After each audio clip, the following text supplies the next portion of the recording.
Yeah, I followed Weber to Gibbsville. Yeah, that's right, Packey's sister's place. Look, I tried to get in close enough to hear what was going on, but they caught me at it. What? Well, yeah, sure, okay. I'll knock off shadowing him, whatever you want.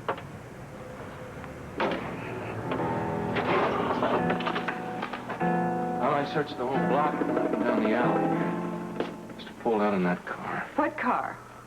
The car that left when I first went out. Well, who do you think it was? I don't know. Maybe there wasn't anyone there. Dr. Weber, I live alone. I don't want any trouble. Mrs. Moore, I'm not trying to involve you in any kind of trouble. I'm trying to find your brother's killer.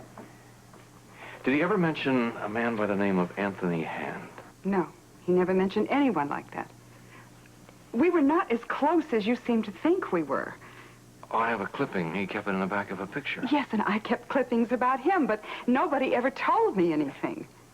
Please, my nerves are badly shattered. I can't have any more questions. All right. May I come back if I need to at a later time and ask you something? Yes, perhaps.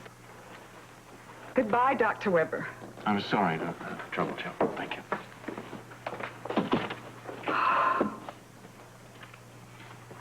Packey Moore, what is going on in here? He thinks you're dead, you know. And he's going to keep right on thinking that. Why? Who is that man at the window? Did you take a bribe? Oh, look, no more questions, okay? Packey! No more! It's for your own safety. Mom. All right, I want to hear every question he asked. I want to hear every answer you gave. You wouldn't believe it. We got very lucky. Oh, yes, darling. Harry saved the day. How do you manage that? Ramsey was questioning us at Rose's, and Harry was just eating away at this chowder. And next thing you know, he was sick as a dog. Oh, really? That bad? Oh. Well, in all seriousness, it looks like he might have food poisoning. At least that's what Ramsey thought, so he took him over to the hospital. Yes, darling, and that leaves us without a bartender, and it's Friday night. That's right. Maybe you should call one of those temporary places. Oh, man, just my luck. Do you know that some bimbo, what's his name, the little short squirt Louie, little busboy called this morning. He can't come in because he's breaking in a new pair of shoes. Now, is that the flimsiest excuse you've ever heard? Why does all this happen to me? Why? It's your charisma, darling. It attracts all sorts of trouble. Trouble, yeah, big trouble. All right, here we go. Acme Employment Agency. Why is it always Acme? Acme Plumbing, Acme Electrical, Acme Removable. This might be it. You're up. Hello? Acme Employment Agency? Yes, may I help you? Yeah, I hope so. Look, I know it's the last minute, but I need a handsome, debonair, suave, classy, friendly, cheerful, experienced bartender who cha-chas and does macrame this weekend. Starting this evening? Immediately, if you can arrange it. We have the perfect person. No kidding. That fast? Just like that? Just like that. Well, don't you even want to ask about the salary? The usual union rate with tips, of course. All right. You'll be pleased, I'm sure. Now, if you'll just give me your name and the address of your establishment, we'll have someone right over there.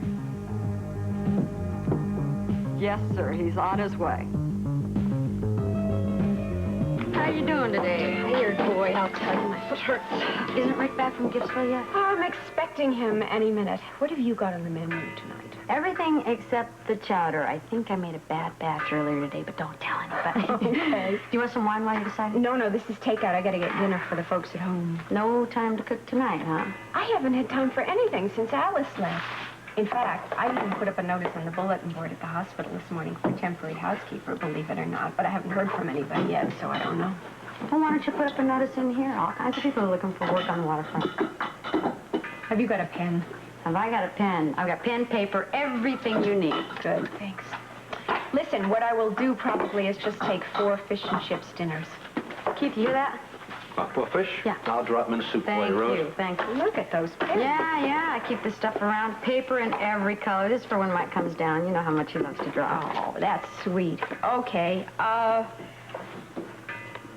housekeeper wanted. How's that for a great way to start? Straight to the point. I'll tell you, whoever gets this job is going to have a tough act to follow. My Alice is pretty terrific. Housekeeper needed. Oh, I meant to tell you, I got a postcard from them today. You did? She and Susan are having just a great time. Where was it mailed from? I don't remember exactly, but it was some exotic port in the Virgin Islands. Okay, here's what you have to do. You have to not tell Monica where that postcard was mailed. I mean, I don't care if she gets down on her hands and knees and holds her breath until she turns blue. We are not going to tell her where Susan is. Did you have an easy day at the hospital, Dr. Quartermain? Exhausting, thank you, Stella. Has Alan Jr. eaten? He just finished dinner. Ah, good. Maybe you would like your dinner on a tray upstairs, too. After all, no one's here, and that big dining room is pretty lonely. You know something? You've got a deal. I will have it upstairs. Even the Quartermain arguments are a lot better than just silence. Oh, I don't think you'll be alone long. I understand Mr. and Mrs. Quartermain are coming back right after the weekend. Yes, followed shortly by Alan to round out the whole merry clan. Oh, when will Dr. Quartermain be back? That's a very good question, Stella. Well, it's not that I'm curious, Dr. Quartermain. It's just that I've had so many phone calls today, and they all want to know when he'll be here. Oh, really? Any of them sound like they might have been long-distance calls? Oh, no, I don't think so. Nothing that sounded like it might be sort of a, well, crackly, whiny voice from the middle of the ocean or something like that? No. No, never mind. As far as Alan is concerned, I don't know when he's going to return home. However, you know, we could just, well, matter of fact, we could just call him and find out when he's going to be home. Do you have the number? Mm-hmm. Yes, a number that he gave me, saying where he was going to be. Assuming, of course, I wasn't going to use it, but, well, we could just surprise him, couldn't we? Oh, you don't think he'd mind? Of course he'll mind, but that's not our problem, is it?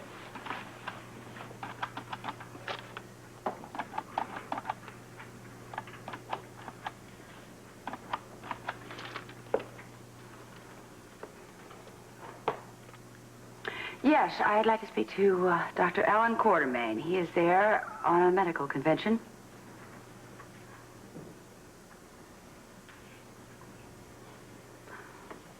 Ring 1. Ring 2. Ring 3. Ring 4. And goodbye, Alan. He just isn't in his room. He just isn't in the States, Stella. Well, I don't understand that. Oh, I happen to believe that he is with Susan Moore on her cruise. My only problem is to find out exactly where. Captain's table, huh? You're making some pretty nice friends here, have you? Yes, and breaking a few hearts, I'm afraid. You see, every time I'm approached by a man, all I can do is talk about you.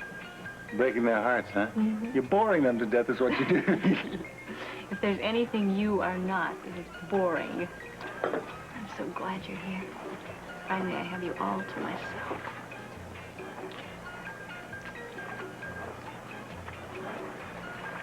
You look absolutely gorgeous, you know that? Mm-hmm. Only for you.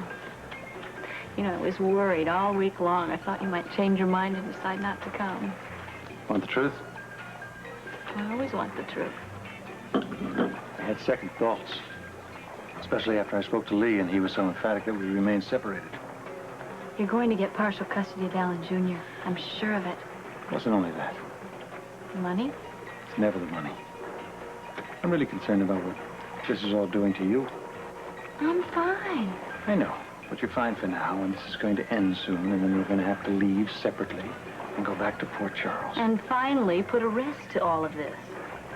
It's funny, it is really like burying something, isn't it, a divorce? Putting it to rest, almost like it never happened. Alan, let's not talk about it, please. You got it. You got it, and you have me for 7 days, and the word Monica will never pass through my lips again.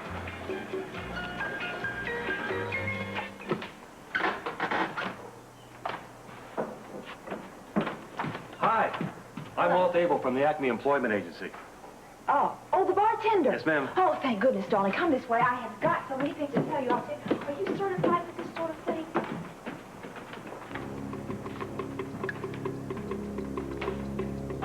Welcome aboard, Mr. Gray.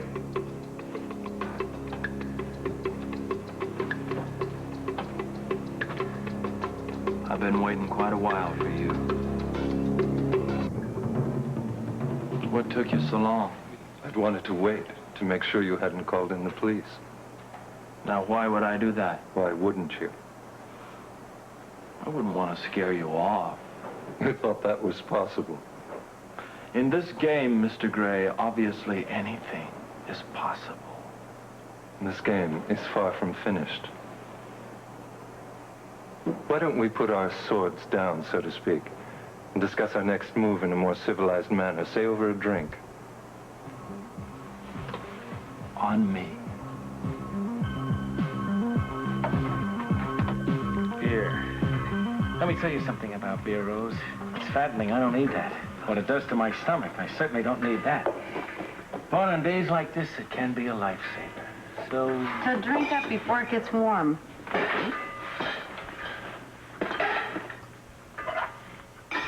saved. Saved. What about Harry? Harry? Yeah, what about Harry? Oh, the doctor said that he had a virus. It wasn't food poisoning. What a shame. Shame? I thought you'd be thrilled to death that it wasn't your cooking that sent him to the hospital. Oh, I am, but it's a shame that I threw out a perfectly good batch of chowder.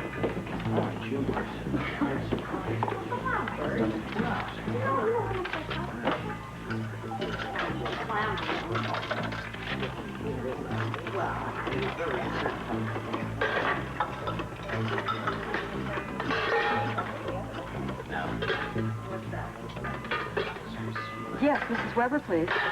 Mrs. Weber, I see you've posted a notice for a temporary housekeeper. Experience?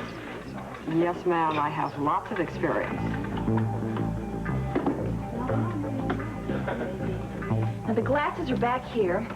You'll probably have enough liquor, but if not, Blackie the Parker will go downstairs and get you some more at the cargo hold. This little jewel is the cash register. Make sure that you take extra special care of this little baby. Look who's here. Miss Hill, Miss Templeton, so nice to see you again. Charmed, I'm sure. So clever with a turn of phrase, Miss Hill. And Jackie, I hope your sister's well. She's fine. She's in a room right now contemplating accepting gifts from strangers. She didn't like her little dog. Let's just say the ticking kept her awake at night. Bartender, would you fix Mr. Gray a drink, please? Brandy, please. Right. Well, here we are. What now? He drinks and we watch. I hope this is just brandy. Why don't you taste it and find out?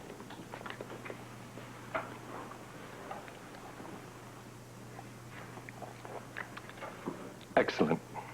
But I'm not here to sample your libations, Mr. Spencer.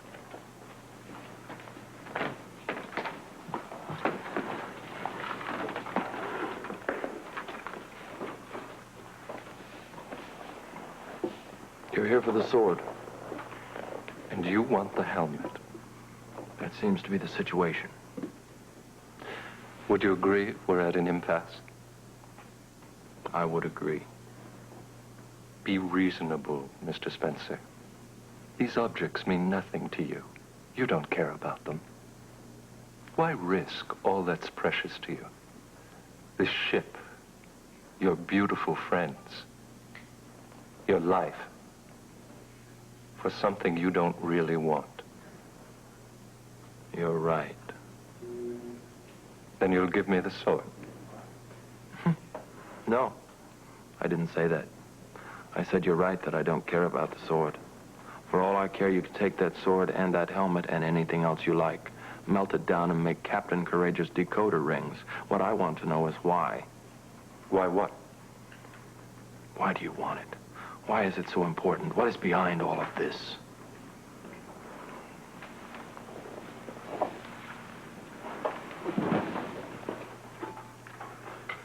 I'm sorry. I can't tell you that. You mean you won't tell me that? The word is can't. I can't. You don't have the authority? Let go of me. All right, I'm going to let go of you. and you get off my boat. And don't come back. But I'll tell you what you could do. You could run home to Mama, and you tell Mama that I'm waiting to talk to her directly. Because I've got the sword, and she's going to have to come after it. But if she wants it, she's going to have to answer some questions, pal.